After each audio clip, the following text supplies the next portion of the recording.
அவனுடைய வார்த்தைக்கு நேராக நம்முடைய கவனத்தை திருப்புவோம். ஆதியாகமத்தின் புஸ்தகம் 26வது அதிகாரம். ஆதியாகமத்தின் புஸ்தகம் 26வது அதிகாரம் 24, 25 வசனங்கள். அன்று ராத்திரியிலே கர்த்தர் அவனுக்கு தரிசனமாகி, நான் உன் தகப்பனாகிய ஆபிரகாமுடைய தேவன், பயப்படாதே, நான் உன்னோடே கூட இருந்து என் ஊழியக்காரனாகிய ஆபிரகாமின் நிமித்தம் உன்னை ஆசீர்வதித்து உன் சந்ததியை பெருக பண்ணுவேன் என்றார். அங்கே அவன் ஒரு பலிபீடத்தை கட்டி கர்த்தருடைய நாமத்தை தொழுது கொண்டு அங்கே தன் கூடாரத்தை போட்டான். அவ்விடத்தில் ஈசாக்கின் வேலைக்காரர் ஒரு துறவை வெட்டினார்கள்.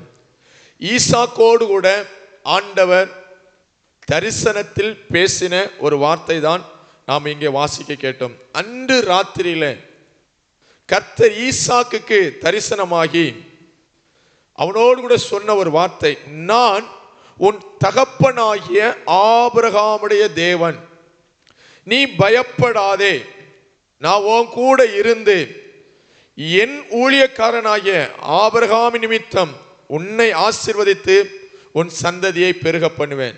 ஆண்டவர் ஈசாக்கை ஆசீர்வதிக்க, ஈசாக்குடைய வருங்காலத்தை மேன்மைப்படுத்த அவர் சித்தம் வைத்திருந்தார்.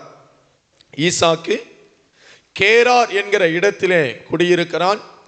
அங்கே துறவுகளை தோண்டுகிறான், விதை விதைக்கிறான், 100 மடங்கு ஆசீர்வாதத்தை பெறுகிறான். அங்கே தூர்த்து போட்ட பெலிஸ்தியர்கள் தூர்த்து போட்ட எல்லா துறவுகளையும் மறுபடியுமாய் தோண்டி அந்த துறவுகளை தண்ணீரை பார்க்கிறான். அவனுடைய வாழ்க்கையில ஒரு பெரிய ஆசீர்வாதம், அவனுடைய வாழ்க்கையில ஒரு பெரிய வளர்ச்சி. ஆனால் சத்துருக்கள் வந்து அவனை ஒரு இடத்திலிருந்து இன்னொரு இடத்திற்கு துரத்துகிறார்கள். அப்படி அவன் துரத்தின போது, ஈசாக்கை சத்துருக்கள் வந்து துரத்தி விட்ட போது, அவன் பெயர்சபா என்கிற ஒரு இடத்துக்கு வருகிறான். ஆதியாகமம் 26வது அதிகாரம் 23வது வசனம். அங்கே இருந்து ரெகோபோத் என்கிற இடத்திலிருந்து பெயர்சபாவுக்கு போனான். அந்த பெயர்சபாவில் கர்த்தர் ஈசாக்கை ஆசீர்வதிக்கிறார். ஈசாக்கோடு கூட கர்த்தர் பேசுகிறார். இந்த பெயர்சபா என்கிறதான இடம் ஆபிரகாம் குடியிருந்த இடம். ஆதியாகமத்தின் புஸ்தகம் 22வது அதிகாரத்தில் ஆபிரகாமை கர்த்தர் சோதிக்கிறார். எப்படி சோதிக்கிறார்? உன் மகனாகிய ஈசாக்கை எனக்கு தகன பலியாக பலியிடு என்று சொல்லுகிறார். ஆண்டோடைய வார்த்தைக்கு கீழ்ப்படிந்த ஆபிரகாம் ஈசாக்கை கூப்பிட்டுக்கிட்டு மோரியா மலைக்கு போகிறார். மோரியா மலையில பலிபீடம் கட்டி ஈசாக்கை பலி செலுத்துவதற்கு எல்லாமே ரெடி பண்ணிட்டார். ஆனா கர்த்தர் சொல்லுகிறார், நீ ஈசாக்கை பலி செலுத்த வேண்டாம், நீ எனக்கு கீழ்ப்படுகிறவன் என்பதை நான் அறிந்திருக்கிறேன், நீ என் சொல்லுக்கு என் வார்த்தைக்கு அப்படியே கீழ்ப்படிந்த, பிழையாண்டான் மேல கை போடாத என்று சொல்லுகிறான். இப்போ பலிபீடத்திலிருந்து ஈசாக்கை கீழே இறக்கி விட்டு கையை காலெல்லாம் அவுத்து விட்டு அந்த பலிபீடத்தில் ஒரு ஆட்டுக்கடாவை ஆபிரகாமும் ஈசாக்கும் பலி செலுத்துகிறார்கள். அங்க மலையின் மேல பலி செலுத்தி விட்டு மோரியா மலையிலிருந்து கீழே இறங்கி வராங்க. ஆதியாகமம் 22:19. ஆபிரகாம் தன் வேலைக்காரரிடத்திற்கு திரும்பி வந்தான். வேலைக்காரங்களை மலையின் அடிவாரத்தில் விட்டுட்டு மலைக்கு மேலே கர்த்தர் சொன்ன இடத்துல பலிபீடம் கட்டி பலி செலுத்தும்படியாய் போகிறாங்க. போகும்போதே ஆபிரகாம் சொல்லுகிறார், நானும் பிள்ளையாண்டானும் திரும்பி வருவோம். ஆபிரகாம் சொன்னது போலவே ஆபிரகாமும் ஈசாக்கும் கீழே இறங்கி வராங்க. கீழே இறங்கி வந்த பிற்பாடு 22:19 ஆபிரகாம் தன் வேலைக்காரரிடத்துக்கு திரும்பி வந்தான். அவர்கள் எழுந்து புறப்பட்டு ஏகமாய் பெயர்செபாவுக்கு போனார்கள். ஆபிரகாம் பெயர்செபாவிலே குடியிருந்தான். ஆபிரகாம் ஈசாக்கை அழைத்து கொண்டு பெயர்செபா என்கிற இடத்திலே குடியிருந்தான். அந்த பெயர்செபாவிலே ஆபிரகாம் வாழ்ந்த காலகட்டத்தில் தான் ஈசாக்குக்கு பெண் பார்க்கும்படியாய் எலெயாசரை அனுப்பிவிடுகிறான். ஈசாக்குக்கு என்று கர்த்தர் குறித்து வைத்திருந்த ரெபெக்காள் பெயர்செபாவுக்கு வருகிறாள். பெயர்செபாவிலே ஈசாக்குக்கு திருமணம் முடிகிறது. பெயர்செபாவிலே குடியிருக்கிற அந்த காலகட்டத்தில் சாராள் மரித்து போகிறாள். ஈசாக்குடைய தாய் அந்த பெயர் சபாவளை மரித்து போகிறாள். காலங்கள் போகிறது, ஈசாக்கு திருமணம் முடிகிறது. இப்போ ஆபிரகாமும் பெயர் சபாவிலே மரித்து போகிறார். ஆபிரகாம் மரித்த பிற்பாடு ஈசாக்கு அந்த பெயர் சபா என்கிற இடத்தை விட்டு லகாய்ரோய் என்கிறதான துறவுக்கு நேராக பிரயாணப்படுகிறான். அப்படி பிரயாணப்பட்டு தான் கேரார் என்கிற இடத்துல வருகிறார். அந்த இடத்துல எல்லாமே பக்கத்து இடம் தான், பக்கத்துல உள்ள ஊர்கள் தான். அந்த கேரார் என்கிற இடத்தில் தான் ஈசாக்கு நிறைய துறவுகளை தோண்டி ஆசீர்வாதத்தை பெறுகிறான். அந்த ரெகோபோத் என்கிற இடத்துல வந்தபோது கர்த்தர் நமக்கு பெருகும்படியா இடம் தந்தார் என்று சொல்லுகிறான். ஆனா ரெகோபோத்தில் இருக்கும்போது ஈசாக்குக்கு ஒரு ஞாபகம் வருகிறது, நான் பெயர் செபாவுக்கு போக வேண்டும், என் தகப்பன் வாழ்ந்த இடத்திற்கு நான் போக வேண்டும், என் தகப்பன் பலி செலுத்திவிட்டு மலையில் அடிவாரத்தில் இறங்கி வந்து தான் தங்கியிருந்த அந்த பெயர் சபாவுக்கு போக வேண்டும் என்று சொல்லி அங்கே பெயர் சபாவுக்கு போகிறான். தன் தகப்பனாகிய ஆபிரகாம் குடியிருந்த அந்த இடத்துக்கு போகிறான். அந்த பெயர் சபாவுக்கு போன போதுதான் ஆண்டவர் ஈசாக்கை ஆசீர்வதிக்கிறார். ஈசாக்கை கர்த்தர் ஆசீர்வதிக்கும் போது, ஈசாக்குக்கு ஆசீர்வாதமான நல்ல வார்த்தைகளை சொல்லும் போது திரும்ப திரும்ப கர்த்தர் சொல்லுகிற ஒரு வார்த்தை, நான் உன் தகப்பனாகிய ஆபிரகாமுடைய தேவன். கரங்களை வைத்து ஆமென் சொல்லுமா. நான் உன் கூட இருப்பேன், என் ஊழியக்காரனாகிய ஆபிரகாமின் நிமித்தம் உன்னை ஆசீர்வதிப்பேன். ஆண்டவரை ஆராதிக்கிற பிள்ளைகளுக்கு பெற்றோர்களுடைய ஆசீர்வாதம் கண்டிப்பா உண்டு. கரங்களை வைத்து ஆமென் சொல்லுமா. ஈசாக்கு ஆபிரகாம் நடந்த வழியிலே நடந்தான், ஆபிரகாம் காட்டின பாதையிலே நடந்தான். ஆபிரகாம் என்னெல்லாம் சொல்கிறாரோ அதற்கெல்லாம் ஈசாக்கு கீழ்ப்படிந்தான். ஆபிரகாமை கர்த்தர் ஆசீர்வதிக்கும் போது சொன்னார், உன் சந்ததியை ஆசீர்வதிப்பேன், உன் பிள்ளைகளை ஆசீர்வதிப்பேன். இப்ப ஆபிரகாமுக்கு இருந்தது ஒரே ஒரு மகன் ஈசாக்கு. இப்ப அந்த ஈசாக்கை கர்த்தர் ஆசீர்வதிக்கும் போது சொல்லுகிறார், நான் உன் தகப்பனாகிய ஆபிரகாமின் தேவன். இந்த இடத்துல இருக்கிற ஒவ்வொருவருக்கும் ஆண்டவர் சொல்லுகிற வார்த்தை, உங்க பெற்றோர்களுடைய ஆசீர்வாதத்தை கண்டிப்பா கர்த்தர் உங்களுக்கு தருவார். கரங்களை வைத்து ஆமென் சொல்லுமா. ஆபிரகாம் கர்த்தருக்கு பயந்து, கர்த்தருக்கு கீழ்ப்படிந்து, கர்த்தருடைய சொல்லுக்கெல்லாம் அப்படியே செவி கொடுத்தது போல ஈசாக்கும் கர்த்தருக்கு கீழ்ப்படி ஆரம்பிக்கிறான். தகப்பனுடைய ஆசீர்வாதத்தை கர்த்தர் பிள்ளைகளுக்கு கொடுக்கிறார். நம்முடைய ஆண்டவர் சந்ததி சந்ததியாய் ஆசீர்வதிக்கிற தேவன். கரங்களை வைத்து ஆமென் சொல்லுமா. ஆபிரகாமுடைய தேவன். இப்ப ஈசாக்கு பயந்து கொண்டு இருக்கிறான். பல இடங்களிலே சுற்றி சுற்றி சுற்றி சுற்றி சத்துருக்கள் துரத்தி விடுறாங்க, எதிரிகள் துரத்தி விடுறாங்க, எங்களை விட்டு போயிருன்னு சொல்றாங்க, பொறாமப்படுறாங்க, நிந்திக்கிறாங்க, அவமதிக்கிறாங்க. தனித்து விடப்பட்டு இருக்கிறான், ஆதரவற்ற நிலைமையில இருக்கிறான், யாரும் துணை இல்லாத நிலையில இருக்கிறான். யாரும் துணை இல்லாத அந்த இடத்துல ஆண்டவர் ஈசாக்குக்கு தரிசனமாகி சொல்கிறான், நீ பயப்படாத, நான் உன் கூட இருக்கிறேன். கரங்களை உயர்த்தி ஆமென் சொல்லுமா. பெயர் செபாவிலே தன் தகப்பனாய் ஆபிரகாம் குடியிருந்த இடத்துல, தன் தகப்பனாய் ஆபிரகாம் வாழ்ந்த இடத்துல அந்த ஈசாக்கு வந்து குடியிருந்த போது கர்த்தர் சொல்லுகிறார், நீ பயப்படாத, நான் உன் கூட இருப்பேன், நான் உன் தகப்பனாகிய ஆபிரகாமின் தேவன். கரங்களை உயர்த்தி ஆமென் சொல்லுமா. இன்றைக்கு இந்த இடத்துல இருக்கிற அருமையான தேவனுடைய பிள்ளைகளே, நீங்கள் தனித்து விடப்பட்ட நிலைமையில் இருக்கலாம், ஆதரவற்ற நிலைமையில் இருக்கலாம், ஆமா யாரும் உதவி செய்ய முடியாத நிலைமையில் இருக்கிறான். நாம் எந்த நிலைமையில் இருந்தாலும் நம்மோடு கூட சர்வ வல்லமையுள்ள தேவன் இருக்கிறார். கரங்களை உயர்த்தி ஆமென் சொல்லுமா. ஆண்டவர் உங்களை பார்த்து தான் சொல்லுகிறார், பயப்படாதே, நான் கூட இருக்கிறேன். இன்றைக்கு புதிய ஏற்பாட்டு நாட்கள்ல நம்முடைய ஆண்டவர் இரட்சகராகிய இயேசு கிறிஸ்து சபைக்கு கொடுத்திருக்கிற நம்பிக்கை, ஆண்டவரை ஆராதிக்கிற பிள்ளைகள் கொடுத்திருக்கிற நம்பிக்கை, உலகத்தின் முடிவு பரியந்தம் சகல நாட்களிலும் நான் உங்களுடனே கூட இருக்கிறேன். கரங்களை உயர்த்தி ஆமென் சொல்லுமா.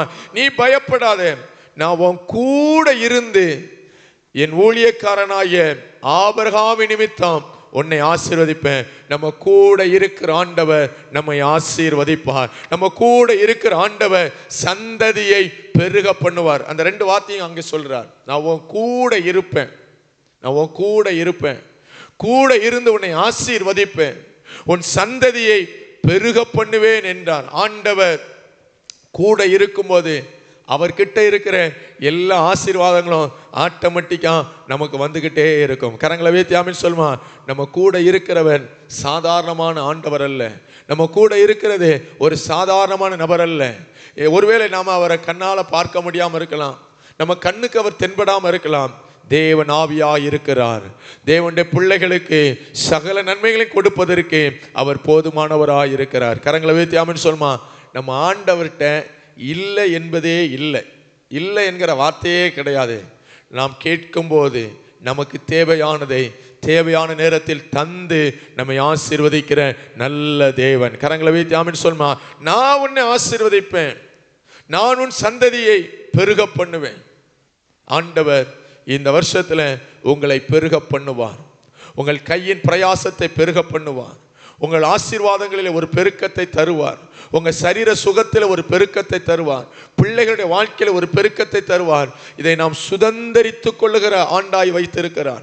நன்மைகளை சுதந்தரிக்கிற ஆண்டாய் வைத்திருக்கிறார். ஆபிரகாமுக்கும் ஈசாக்குக்கும் யாக்கோபுக்கும் கொடுத்த ஆசீர்வாதங்கள் எல்லாம் நமக்கு நிச்சயமாய் உண்டு. கலாத்தியர் 2வது அதிகாரத்தில் வாசித்தோம், நாம் எல்லாரும் ஈசாக்கை போல வாக்குத்தத்தத்தின் பிள்ளைகளாய் இருக்கிறோம். ஆகவே ஈசாக்குக்குரிய ஆசீர்வாதங்கள், பழைய ஏற்பாட்டில் உள்ள பரிசுத்தவான்களுக்குரிய ஆசீர்வாதங்கள் எல்லாமே நமக்கு உண்டு. இந்த ஆண்டில, இந்த பிப்ரவரி மாதத்தில், இந்த நாட்களில் ஆண்டவர் உங்களை ஆசீர்வதித்து உங்களை பெருக பண்ணுவார். கரங்களை வைத்து ஆமென் சொல்லுமா. உன் சந்ததியை பெருக பண்ணுவார். நல்லா கவனிங்க. ஈசாக்கு கிட்ட ஆண்டவர் சொன்ன வார்த்தை, உன் தகப்பன், உன் தகப்பனாய் ஆபிரகாம். அப்படின்னா அந்த ஈசாக்குடைய முன்னாடி உள்ள நிலைமை. ஈசாக்கு எப்படி வந்தான்? ஆபிரகாம் மூலமா தான் ஈசாக்கு வந்தான். அப்ப ஆண்டவர் சொல்கிறார், உன் தகப்பனாய் ஆபிரகாம். அப்ப கடந்த காலம். அடுத்து சொல்கிறார், உன் சந்ததியை. சந்ததினா ஈசாக்குக்கு பிறந்த பிள்ளைகள், ஈசாக்கின் மூலமாய் பிறந்து ஆசீர்வதிக்கப்பட போகிற சந்ததி. அப்போ வருங்காலம். நம்முடைய ஆண்டவர் கடந்த கால ஆசீர்வாதங்கள் நமக்கு தருகிறவர், நிகழ்கால ஆசீர்வாதங்களை தருகிறவர், வருங்காலத்தையும் ஆசீர்வதிக்கிறவர். கரங்களை வைத்து ஆமென் சொல்லுமா. இந்த இடத்துல இருக்கிற உங்க எல்லாருக்கும் சொல்றேன், ஒருவேளை நீங்க சின்ன பிள்ளைகளா இருக்கலாம், வயசானவங்களா இருக்கலாம், வாலிபர்களா இருக்கலாம். ஆமென். ஆண்டவர் நேற்றும் இன்றும் என்றும் மாறாதவர். ஆமென். நேற்றைக்கு நம்மை ஆசீர்வதித்த தேவன், நேற்றைக்கு நம்முடைய தகப்பன்மாரை ஆசீர்வதித்த தேவன், நேற்றைக்கு நம்முடைய பெற்றோர்களை ஆசீர்வதித்த தேவன், கடந்த காலங்களில் ஆமென் நம்முடைய குடும்பங்களை எல்லாம் ஆசீர்வாதமாய் நடத்தின தேவன் இந்த நிகழ்காலத்தில் உங்களை ஆசீர்வதிப்பார். வருங்காலத்தில் உங்க சந்ததியை கர்த்தர் பெருக பண்ணுவார். கரங்களை வைத்து ஆமென் சொல்லுமா. பாருங்க, ஆபிரகாமுடைய தேவன் ஆபிரகாமுடைய சந்ததியாகிய ஈசாக்கை ஆசீர்வதிக்கும் போது சொல்கிறான், நான் உன் சந்ததியை ஆசீர்வதிப்பேன். இப்போ ஆண்டவர் தரிசனத்தில் நல்ல வார்த்தைகளை தந்திருக்கிறார். நல்ல வார்த்தைகளை ஈசாக்கோடு கூட கர்த்தர் பேசுகிறார். நல்ல உற்சாகமான வாக்குத்தத்தங்களை கர்த்தர் கொடுக்கிறார். வருங்காலங்களை குறித்து கர்த்தர் ஆசீர்வாதத்தை சொல்லுகிறார். ஆண்டவரிடத்திலிருந்து வார்த்தைகளை பெற்ற ஈசாக்கு என்ன செய்தார்? இன்றைக்கு நமக்கும் ஆண்டவர் வார்த்தைகளை தருகிறார். நாம் பிரசங்கம் கேட்கும் போது நல்ல வாக்குத்தத்தங்களை கர்த்தர் தருகிறார். வேதாகமத்தை வாசிக்கும் போது ஆண்டவர் நம்மோடு கூட இடைபடுகிறான். நான் உனக்கு இதை செய்வேன், நான் உன் பிள்ளைகளை ஆசீர்வதிப்பேன், உன் சந்ததி ஆசீர்வதிப்பேன்.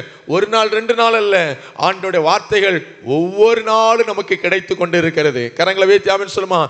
ஆண்டவருடைய வார்த்தையை பெற்றவன் அல்லது ஆண்டவருடைய தரிசனத்தை பெற்ற ஒரு தேவனுடைய பிள்ளை, ஆண்டவருடைய வாயிலிருந்து வருகிற நல்ல வார்த்தைகளை கேட்ட ஒரு சபை, ஆண்டவருடைய வாயிலிருந்து நல்ல வார்த்தைகளை கேட்கிற ஒரு ரட்சிக்கப்பட்ட தேவனுடைய பிள்ளைகள் என்ன செய்ய வேண்டும்? ஆதியாகமம் 26:25, அங்கே அவன் ஒரு பலிபீடத்தை கட்டி கர்த்தருடைய நாமத்தை தொழுது கொண்டான். எங்க ஆண்டவருடைய வார்த்தை கிடைத்ததோ, எங்கே ஆண்டவர் ஈசாக்கோடு கூட பேசினாரோ, எங்க நான் உன்னை ஆசீர்வதிப்பேன் என்று சொன்னானோ, அங்கே ஈசாக்கு ஒரு பலிபீடத்தை கட்டினான். பலிபீடம் என்பது நம்மையும் தேவனையும் இணைக்கிற இடம். கரங்களை வைத்து ஆமென் சொல்லுமா. ஆமென். நாமும் தேவனும் ஒன்றாய் சேருகிற இடம். நம்முடைய தேவன் உன்னதமான தேவன். அவர் சர்வ வல்லமையுள்ள தேவன். அவரை யாரும் எளிதில் நெருங்கி விட முடியாது, யார் அவர் பக்கத்தில் போய்விட முடியாது. ஆனால் அவர் பக்கத்தில் போவதற்கு ஆண்டவர் நமக்கு ஒரு வழியை வைத்திருக்கிறார், ஒரு பலிபீடம். பலிபீடம் பழைய ஏற்பாட்டு காலத்தில் ஒவ்வொரு பரிசுத்தவான்களும் பலிபீடம் கட்டி கட்டி கட்டி கட்டி ஆண்டவரை ஆராதித்தார்கள்.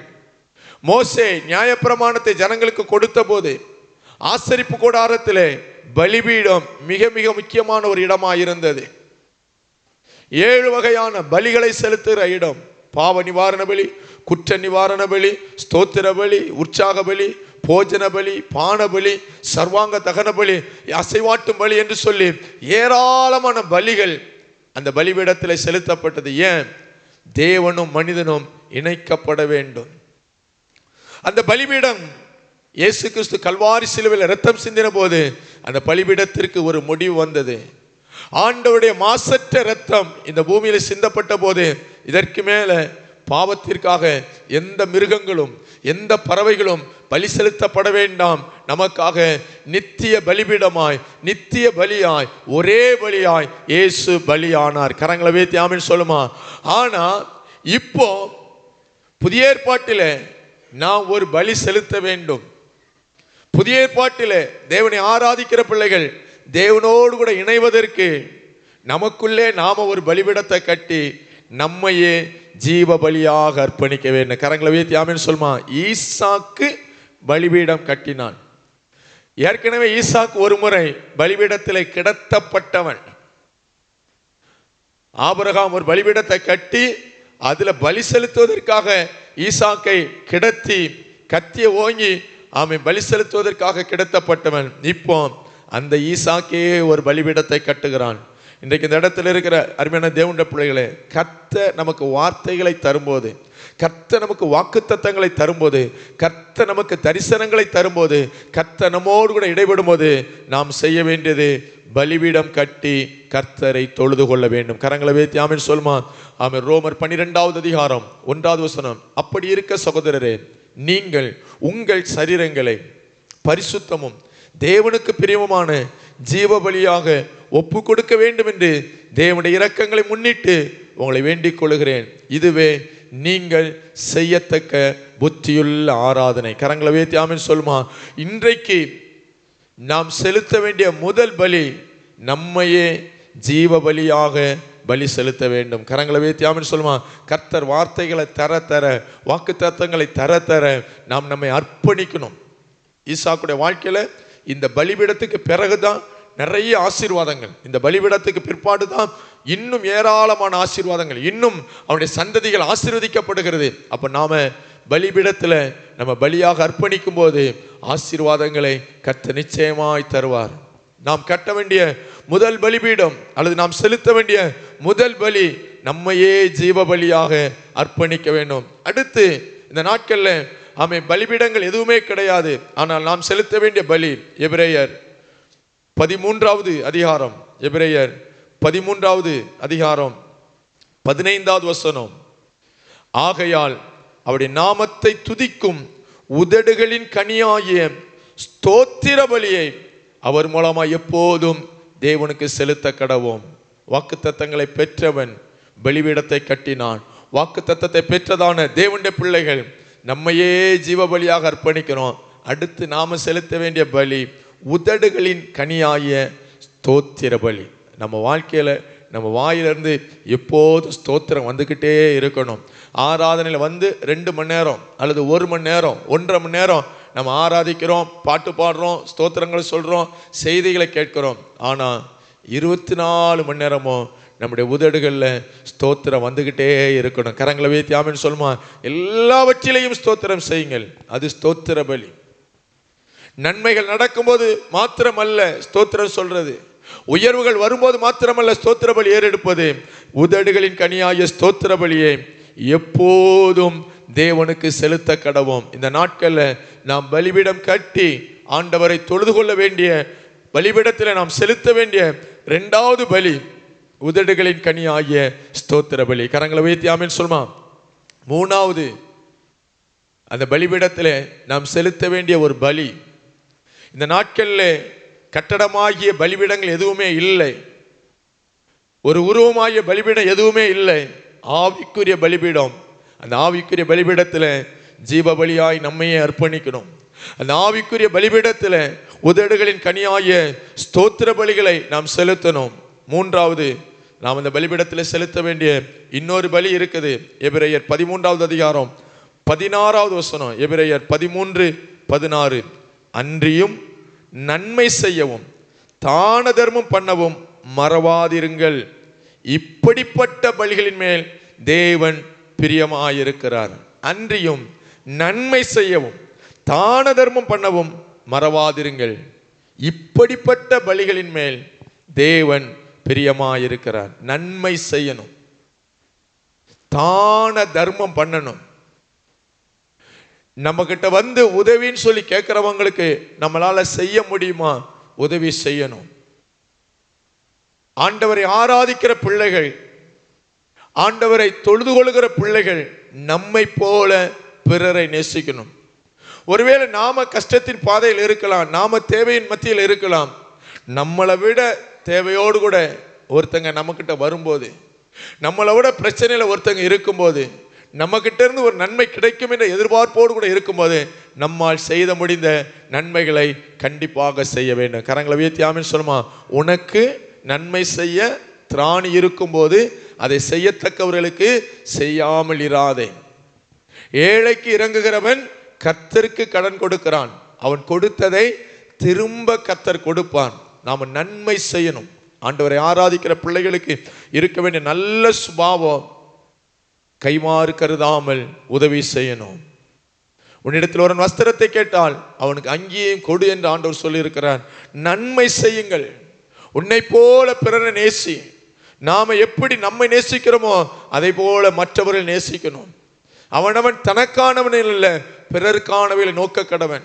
ஆதி சபையில ஏழைகள் இருந்தாங்க, வசதி படைத்தவங்க இருந்தாங்க, கஷ்டப்பட்டவங்க இருந்தாங்க, ஐஸ்வர்யவான்கள் இருந்தாங்க, தரித்திரர்கள் இருந்தார்கள். ஆனால் தரித்திரர்கள் கஷ்டப்படும் போது, தரித்திரர்கள் தேவையோடு கூட இருக்கும்போது, சபையில வந்து பசியோடு பட்டினியோடு கூட இருக்கும்போது, அங்கே இருந்ததான ஐஸ்வர்யவான்கள், அங்கே இருந்ததான செல்வந்தர்கள் தங்களுக்குரிய நிலங்கள், தங்களுக்குரிய ஆஸ்திகள் எல்லாம் விற்று அப்போஸ்தலருடைய பாதத்திலே கொண்டு போய் வைத்தார்களாம். எல்லாரும் சமமாய் பங்கு வைத்து, ஆதி சபையில் ஏழை எளியவர்கள் பணக்காரர்கள் என்று எந்த ஏற்றத்தாழ்வும் இல்லாமல் இருந்தவர்கள் இல்லாதவர்களுக்கு கொடுத்தார்கள். இருந்தவர்கள் அப்போஸ்தலருடைய பாதத்தில் கொண்டு வந்து வைத்தார்கள். அங்கே பகிர்ந்து கொடுக்கப்பட்டது. இன்றைக்கு நாம் செலுத்த வேண்டிய ஒரு பலி, நாம் கட்ட வேண்டிய ஒரு பலிபீடம், நாம் தேவனோடு கூட ஐக்கியம் கொள்ள, தேவனோடு கூட இடைபட நாம் செலுத்த வேண்டிய பலி, நன்மை செய்யவும் தான தர்மம் செய்யவும் மறவாதிருங்கள், இப்படிப்பட்ட பலிகளின் மேல தேவன் பிரியமாயிருக்கிறார். அப்போ வாக்குத்தத்தத்தை பெற்ற ஈசாக்கு பலிபீடம் கட்டி கர்த்தரை தொழுது கொண்டான். ஆபிரகாமுடைய வாக்குத்தத்தங்கள், தன் தகப்பனுடைய ஆசீர்வாதங்கள், முற்பிதாக்களின் ஆசீர்வாதங்களை வாக்குத்தத்தமாய் பெற்ற ஈசாக்கு பலிபீடம் கட்டினான். இன்றைக்கு ஆண்டவர் நம்முடைய பெற்றோர்களின் ஆசீர்வாதத்தை நமக்கு வைத்திருக்கிறார், முற்பிதாக்களின் ஆசீர்வாதத்தை வைத்திருக்கிறார். எல்லாவற்றிற்கும் மேலாக வேதத்தில் சொல்லி இருக்கிற எல்லா ஆசீர்வாதங்களும் நமக்கு சொந்தமானது. கரங்களை வைத்து ஆமென் சொல்லுமா. இந்த ஆசீர்வாதங்கள், இந்த வாக்குத்தத்தங்களை பெற்ற நாம் நம்மையே ஜீவ பலியாக அர்ப்பணிப்போம். உதடுகளின் கனியாகிய ஸ்தோத்திர பலியை எப்போதும் தேவனுக்கு செலுத்துவோம். நன்மை செய்வோம், தான தர்மங்களை செய்வோம். அங்கே அவன் ஒரு பலிபீடத்தை கட்டி கர்த்தருடைய நாமத்தை தொழுது கொண்டான். தனக்கு தரிசனம் தந்த கர்த்தருக்கு எந்த இடத்துல தரிசனம் வந்ததோ, எந்த இடத்துல ஆண்டவர் பேசினாரோ அங்கே பலிபீடத்தை கட்டினான். பலிபீடம் என்பது தேவனுக்கும் நமக்கும் உள்ளதான உறவை பலப்படுத்துகிற இடம். பலிபீடம் என்பது நாம் தேவனோடு கூட உறவு கொள்வதற்கு, தேவனோடு கூட ஐக்கியம் கொள்வதற்கு அவன் நம்மை இணைக்கிற ஒரு இடம். இரண்டாவது, இந்த பலிபீடம் நன்றிக்கு அடையாளம். இந்த பலிபீடம் ஆண்டவருக்கு நன்றி சொல்லுவதற்கு அடையாளம். உலகத்திலே மனிதர்கள் பாவம் செய்த போது முழு மனுக்குலத்தையும் ஜலப்பிரளயத்தினால் அழிப்பதற்கு ஆண்டவர் சித்தம் கொண்டார். அதே நேரத்தில் நோவாவையும் அவனுடைய குடும்பத்தையும் ஆண்டவர் பாதுகாத்தார், அவனுடைய பிள்ளைகளை பாதுகாத்தார். சுற்றிலும் ஜலப்பிரளயம், சுற்றிலும் ஜனங்கள் செத்து மடிந்து கொண்டிருக்கிறார்கள். நோவாவும் அவனுடைய பிள்ளைகளும் பேழையில வைத்து பாதுகாக்கப்பட்டார்கள். கிட்டத்தட்ட 150 நாட்களுக்கு மேலாக அந்த பேழையில் அவங்க இருக்கிறாங்க, அந்த தண்ணியில மறந்துகிட்டே இருக்கிறாங்க. குறிப்பிட்ட நாளில் அந்த பேழை அரராத் என்கிற மலையில தங்குகிறது. ஆண்டவர் கதவை திறக்கிறார், நோவாவை அவனுடைய பிள்ளைகளை வெளியே அழைக்கிறார். அவனோடு கூட இருந்த மிருக ஜீவன்கள் எல்லாம் வெளியே வருகிறது. பேழையிலிருந்து வெளியே வந்ததான நோவாவும் அவனுடைய பிள்ளைகளும் செய்ததான காரியம் ஆதியாகமம் 8வது அதிகாரம் 20வது வசனம். அப்பொழுது நோவா கர்த்தருக்கு ஒரு பலிபீடம் கட்டி சுத்தமான சகல மிருகங்களிலும் சுத்தமான சகல பறவைகளிலும் சிலவற்றை தெரிந்து கொண்டு அவைகளை பலிபீடத்தின் மேல் தகன பலிகளாக பலியிட்டான். சுகந்த வாசனையை கர்த்தர் முகந்தார். தன்னையும் தன் பிள்ளைகளையும் பெரிய ஆபத்திலிருந்து பாதுகாத்த அந்த சர்வ வல்லமையுள்ள தேவனுக்கு நன்றி சொல்லும் வண்ணமாக ஒரு பலிபீடத்தை கட்டி சுத்தமான மிருகங்களை நோவா பலி செலுத்தினான். இன்னைக்கு இந்த இடத்துல இருக்கிற நாம் ஆண்டவருடைய வார்த்தைகளை பெறுகிறோம், வாக்குத்தத்தங்களை பெறுகிறோம். கர்த்தர் சொன்ன வாக்குத்தத்தங்கள் நிறைவேறி கொண்டிருக்கிறது. கர்த்தர் சொன்ன ஆசீர்வாதங்களை நாம் அனுபவிக்கிறோம். ஆசீர்வாதங்களை அனுபவிக்கிற நாம் ஆண்டவருக்கு நன்றியுள்ளவர்களா இருக்கணும். அந்த பலிபீடம் நன்றிக்கு அடையாளம், நன்றிக்கு அடையாளம். எப்போதுமே ஆண்டவருடைய சமூகத்தில் வரும்போது, ஆண்டவரே நீ செய்த எல்லா நன்மைகளுக்காக நன்றி ஆண்டவரே, நீர் என் பிள்ளைகளை பாதுகாத்தீர், என் குடும்பத்தை பாதுகாத்தீர், என்னை போஷித்தீர், உடுக்க நல்ல உடை தந்தீர், இருக்க நல்ல இடம் தந்தீர், நல்ல சமாதானம் தந்தீர், தெய்வீக பாதுகாவலை தந்தீர், அன்றன்றுள்ள ஆகாரத்தை எங்களுக்கு தந்தீரேன், நன்றி என்று சொல்லணும். நன்றி சொல்வது ஆண்டவர் விரும்புகிற ஒரு பெரிய காரியம். கரங்களை வைத்து ஆமென் சொல்லுமா. 10 குஷ்டரோகிகள் குஷ்டரோகத்துக்காக, அந்த குஷ்டரோகத்திலிருந்து சுகம் பெறுவதற்காக ஆண்டவர் நோக்கி கூப்பிடுறாங்க. ஐயரே எங்களுக்கு இறங்கும், இயேசுவே எங்களுக்கு இறங்கும், குஷ்டரோகத்தில் இருக்கிறோம், வெளியே இருக்கிறோம், யார் எங்க கூட சேரலை, எங்களை தனித்து வச்சிருக்கிறாங்க. ஆண்டவர் சொல்லுகிறார், நீங்கள் போய் ஆசாரியனுக்கு உங்களை காண்பீங்கள். அவங்க போற வழியில 10 பேருமே சுகமாயிட்டாங்க. 10 பேருமே சுகமாயிட்டாங்க. அவங்க சரீரத்தில் ஒரு பெரிய மாற்றம் இருந்த குஷ்டரோகம்லாம் போயிட்டு அந்த சுகம், பரிபூர்ண சுகம், சுகம் கிடைத்த உடனே மற்ற 9 பேர் எங்க போனாங்கன்னு சொல்லி தெரியாது. அதுல ஒருவன் மாத்திரம் திரும்பி வந்து ஆண்டவருடைய பாதத்தில் விழுந்து, ஆண்டவரே நீர் எனக்கு தந்த சுகத்திற்காய் நன்றி என்று சொன்னான். அப்ப ஆண்டவர் கேட்டான், சுகம் பெற்றவர்கள் 10 பேர் அல்லவா? அப்ப 10 பேருக்குமே சுகம் கிடைத்திருக்கிறது. ஆனா நன்றி சொல்வதற்கு இவன் ஒருவன் மாத்திரம் வந்திருக்கிறானே என்று சொல்லி கர்த்தர் அவனை ஆசீர்வதித்தார். எனக்கு அருமையான தேவனுடைய பிள்ளைல, நம்ம வாழ்க்கையில ஆண்டவருக்கு நன்றி சொல்லுகிற அனுபவம் இருக்கணும். கர்த்தர் நமக்கு செய்த நன்மைகளுக்கு ஒவ்வொரு நாளும் நன்றி செலுத்த வேண்டும். பலிபீடம் நமக்கும் தேவனுக்கும் உள்ள ஐக்கியத்தை பலப்படுத்துகிற இடம். பலிபீடம் நமக்கும் ஆண்டவருக்கும், ஆண்டவர் நமக்கு செய்த நன்மைகளுக்கும் நாம் நன்றி சொல்லுகிற இடம். இப்ப பாருங்க, ஈசாக்கை கர்த்தர் ஆசீர்வதிக்கிறார். ஈசாக்குக்கு கர்த்தர் தரிசனம் தருகிறார். உன் சந்ததியை ஆசீர்வதிப்பேன் என்று சொல்லுகிறார். பலிபீடத்தை கட்டி அங்கே கர்த்தருடைய நாமத்தை தொழுது கொள்கிறான். அந்த இடத்துல அதற்கு பின்னால பார்த்தீங்கன்னா, யாரெல்லாம் ஈசாக்கு துரத்தி விட்டாங்களோ அவங்கெல்லாம் வந்து சமாதானம் ஆகுறாங்க, அவனோடு கூட விருந்து சாப்பிடுறாங்க. வந்தவங்களுக்கெல்லாம் ஈசாக்கு விருந்து வைத்து அனுப்பி விடுகிறான். பலிபீடம் கட்டுகிறவர்கள் சத்துருக்களை சிநேகிப்பார்கள். கரங்களை வைத்து ஆமென் சொல்லுமா. இன்னைக்கு இந்த நாட்கள்ல சத்துருக்களை சிநேகிக்கிற நல்ல இருதயத்தை கர்த்தர் தருவாராக. ஈசாக்குக்கு இருந்த நல்ல சுபாவம், அவன் பலிபீடத்தை கட்டினான், கர்த்தரை தொழுது கொண்டான். தன்னை தேடி வந்த சத்துருக்கள், தன்னை துரைத்து விட்டவர்கள், தன்னை பகைத்தவர்கள், தன் மேல பொறாமைப்பட்டவர்கள், தன்னை நிந்தித்தவர்கள், தனக்குரியதை அபகரித்து கொண்டவர்கள் அவனை தேடி வராங்க. தேடி வந்தவர்களுக்கு விருந்து செய்தான். அவர்கள் அவனோடு கூட என்ன செஞ்சாங்களாம்? சாப்பிட்டாங்களாம். நீங்க 26வது அதிகாரம் 30வது வசனம் பார்த்தீங்கன்னா, அவன் அவர்களுக்கு விருந்து பண்ணினான். ஆதியாகமம் 26:30. அவர்கள் புசித்து குடித்தார்கள். சத்துருக்களை சிநேகிக்கிற ஒரு நல்ல இருதயத்தை கர்த்தர் தருவாராக. ஆண்டவரிடத்திலிருந்து வார்த்தைகளை பெற்ற, வாக்குத்தத்தங்களை பெற்ற தேவனுடைய பிள்ளைகள் நாம் சத்துருக்களை சிநேகிக்கணும். நம்மை பகைக்கிறவர்களை, நம்மை சபிக்கிறவர்களை, நமக்கு விரோதமாக எழும்புகிறவர்களுக்காக ஜெபிக்க, ஆசீர்வதிக்க, அவர்களுக்காக தேவனுடைய சமூகத்தில் பரிந்து பேச வேண்டும் என்று ஆண்டவர் சொல்லுகிறார். நமக்கு இந்த உலகத்தில் யாரும் சத்துருக்களாக இருக்கக்கூடாது. பிசாசு மட்டும்தான் நமக்கு சத்துருவாக இருக்கணும். ஆமென். நமக்கு விரோதமாக எழும்பினவர்கள், நமக்கு விரோதமாக பேசினவர்கள், நம்மை பகைத்தவர்கள் யாராயிருந்தாலும் ஆமென், எல்லாருக்கும் விருந்து பண்ணக்கூடிய இடத்துல கர்த்தர் நம்மை வைத்திருக்கிறார், நம்மை வைப்பார். கரங்களை வைத்து ஆமென் சொல்லுமா? ஆமென். துரத்தி விட்டவங்களுக்கெல்லாம் இப்போ விருந்து. ஈசாக்குடைய வீட்டில் விருந்து, பலிபீடம் கட்டுகிறவருடைய வீட்டில் சத்துருக்களை சிநேகிக்கிற அந்த அனுபவம் தானா வரும். ஆண்டுடைய வாக்குத்தத்தம் யார்ட்டெல்லாம் இருக்குதோ அவங்க சத்துருக்களை சிநேகிப்பார்கள். இந்த மாலை வேளையில் இந்த இடத்துல வந்திருக்கிற நமக்கு கர்த்தர் வாக்குத்தத்தங்களை தந்திருக்கிறான். உன் தகப்பனாய் ஆபிரகாமின் நிமித்தம் உன்னை ஆசீர்வதிப்பேன். பெற்றோரின் நிமித்தம் நம்மை ஆசீர்வதிக்கிற தேவன், நம்முடைய முற்பிதாக்கள் நிமித்தம் நம்மை ஆசீர்வதிக்கிற தேவன். நாம செய்ய வேண்டியது பலிபீடம் கட்டுவோம். பலிபீடத்திலே நம்மையே சர்வாங்க தகன பலியாக, ஜீவ பலியாக அர்ப்பணிப்போம். ஸ்தோத்திர பலிகளை ஏறெடுப்போம். நன்மை செய்வோம், தான தர்மம் செய்வோம். ஆண்டவருக்கு நன்றி பலிகளை ஏறெடுப்போம். ஆண்டவரிடத்தில் வாக்குத்தத்தம் பெற்ற ஈசாக்கு சத்துருக்களுக்கு விருந்து பண்ணினான். எல்லாரையும் நேசிக்கிற இருதயத்தை கர்த்தர் நமக்கு தருவாராக. ஆண்டவர் உங்களை ஆசீர்வதித்து, உங்க கூட இருந்து உங்களை ஆசீர்வதித்து உங்கள் சந்ததியை பெருக பண்ணுவார். ஈசாக்குக்கு சொன்ன அந்த ஆசீர்வாதம் அப்படியே உங்க வாழ்க்கையில் நிறைவேறட்டும்.